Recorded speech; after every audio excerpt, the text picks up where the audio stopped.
వీక్షణ prayer house మరియు centre సంఘముల తరపున ప్రభువైన యేసుక్రీస్తు శ్రేష్టమైన నామములో మీ అందరికీ నా వందనములు.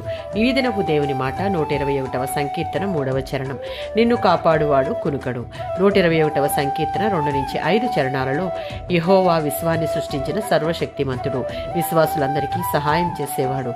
ఈ జీవిత యాత్రలో మనలను కాపాడి రక్షించి నడిపించేవాడు ఆయనే. మన శారీరక ఆధ్యాత్మిక అవసరాలు తీరే ఏకైక మూలాధారం దేవునిలోనే ఉంది. దానికి మనం దేవుని యందు హృదయపూర్వకంగా నమ్మకం ఉంచాలి. దేవునిలో నమ్మకం ఉన్న వ్యక్తి ఎప్పుడూ దేవుని కాపుదల, రక్షణ, శ్రద్ధ గల ఆయన సంరక్షణలో ఉంటాడు. ఏ పరిస్థితుల్లోనూ మన పాదములను తొట్టిల్లనీయుడు.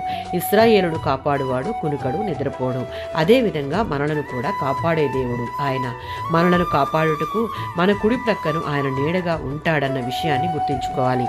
యెషయా గ్రంథము 27వ అధ్యాయం 3వ వచనం.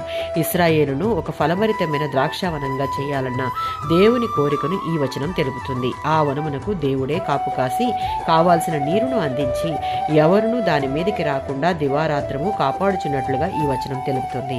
ఇశ్రాయేలు స్థానంలో ఉన్న మన జీవితాలను కూడా ఫలభరితంగా చూడాలని దేవుని కోరిక. దానికి కావాల్సిన అర్హత రక్షణ పొందిన వారి యొక్క భద్రత, సంరక్షణ నిరంతరము చూసుకునేవాడు ఆయనే.